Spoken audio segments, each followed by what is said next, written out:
दोस्तों, आज की कहानी है हवस का फल। कहानी पसंद आए तो वीडियो को लाइक एवं सब्सक्राइब कीजिएगा। शाम को फिर घर पर आता और माँ को कुछ ज़रूरत की चीज़ें पकड़ा कर कहता, किसी चीज़ की ज़रूरत हो तो बेझिझक कहना और किसी से डरने की ज़रूरत नहीं। देवानंद को एकदम सामने देखकर मालिनी सन्न रह गई। देवानंद ने उसे देखकर मुस्कुराते हुए अपनी बाइक रोक दी थी। मालिनी तुरंत मुड़कर दूसरी ओर बढ़ी, मगर वह तुरंत बाइक को मोड़ उसकी राह के आगे खड़ा हो गया था। अभी वह कुछ सोचती या फैसला लेती कि एक दूसरी बाइक वहां आ खड़ी हुई।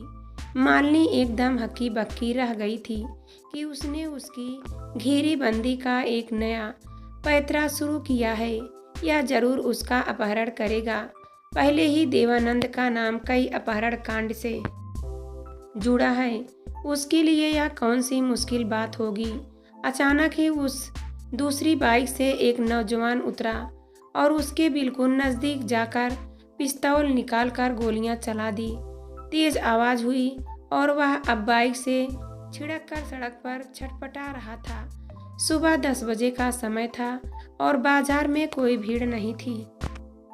सड़क पर कुछ ही गाड़ियां दौड़ रही थी, लेकिन यहाँ पलक झपकते ही यह सब कुछ हो गया था। मालिनी का रास्ता रोकने वाले सड़क पर गिरे देवानंद की पीठ में 2 और गर्दन पर एक गोली लगा दी थी। वहां से खून निकलना शुरू हो चुका था। अचानक उसके मुंह से खून का थक्का निकला और परनाले सा बह चला। वे दोनों नौजवान बाइक सहित भाग चुके थे। वह उसे सड़क पर छटपटाते देख रही थी, जिससे डर कर वह भागना चाहती थी। अभी वहीं उसे कतार शिकायती निगाहों से देख रहा था, जैसे वे उसी के आदमी हों जिन्होंने यह करतूत की थी। समय और हालात कितनी जल्दी बदल जाते हैं। अब वह बिल्कुल शांत था। बाजार की भीड़ देवानंद की ओर बढ़ते हुए घेरा बनाकर खड़ी हो चुकी थी। सड़क पर अब गाड़ियां तेजी से भागने लगी थी, ताकि वे किसी बंद वगैरह के चक्कर में न फंसे। पुलिस घटना वाली जगह पर आकर चुकी थी और अब एम्बुलेंस की आवाज़ सुनाई दे रही थी। दूसरे लोगों की तरह वह भी वहां से वापस अपने घर की ओर लौट चली थी, ताकि किसी लफड़े में न पड़े। क्या हुआ रे? मालिनी की माँ ने उसे देखकर हैरानगी जाहिर की। बड़ी जल्दी आ गई। दुकान नहीं गई क्या? नहीं माँ, मैं नहीं गई। मालिनी ने गुसल खाने में घुसते हुए छोटा सा जवाब दिया। रास्ते में तबीयत ठीक नहीं लगी तो वापस लौट आई। मालिनी की आंखों के सामने दोबारा देवानंद का चेहरा आ गया था, जिसके नाक मुंह से खून की धार बह निकली थी। मालिनी नाली के पास बैठे उल्टी करने लगी थी। उसने जल्दी ही अपने कपड़ों को रगड़ रगड़ कर धोना शुरू किया, जैसे उस पर खून के छींटे पड़े हों। अब वह अपने शरीर को मलमल कर नहा रही थी। इतनी हड़बड़ाई क्यों है?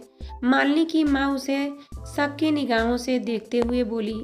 दुकान से फोन आया था कि तुम अभी तक आई नहीं हो। मैंने उन्हें बता दिया है कि तुम्हारी तबीयत ठीक नहीं है, इसलिए गई नहीं। और हाँ, अभी पता चला है कि देवानंद को किसी ने गोली मार दी। माँ फिर बोली, आजकल किसी का कोई ठिकाना नहीं। भला आदमी था बेचारा, तो मैं क्या करूं? मालिनी सहज होते हुए बोली, तुम मुझे एक कप चाय बना दो। मुझे कुछ ठीक नहीं लग रहा, चक्कर सा आ रहा है।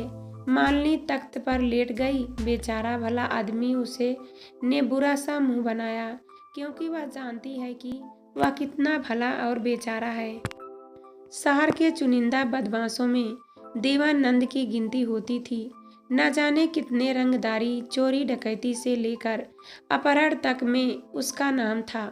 चुनाव के समय बूथ पर कब्जा तक का धंधा करता था वह। कई बार वह जेल भी जा चुका था। एक स्थानीय दबंग नेता के दम पर वह कारगुजारी कर बच निकलता था, इसलिए पुलिस भी सोच समझकर ही उस पर हाथ डालती थी। अक्सर ही वह उसके साथ घूमता रहता था, इसलिए लोग उससे डरते थे। और माँ कहती है कि वह भला आदमी था। आखिर क्यों नहीं बोलेगी कि वह भला आदमी था? कितनी ही बार वह उनके अड़े वक्त में काम आ चुका है। शहर के प्रमुख साड़ी शॉप में उसी ने उसकी नौकरी भी लगवाई थी, मगर उसकी कीमत उसने चुकाई है, यह वही जानती है। एक दिन माँ कहीं बाहर गई थी, बापू भी रिक्शा लेकर निकल गया था और भाई महेश स्कूल जा चुका था। देवानंद उसके घर में घुसा और उसे अकेली जान उस पर झपट पड़ा था और उसके रोने छपकने का उस पर कोई असर नहीं पड़ा था। मालिनी की आंखों के सामने देवानंद का झपटता चेहरा आ गया था। इसी तरह तो वह फर्श पर झपटता रही और वह हाबसी अपना काम कर गया था। वह उसी तरह लहूलुहान हो छटपटा रही थी और वह हंसता हुआ बाहर निकल गया था।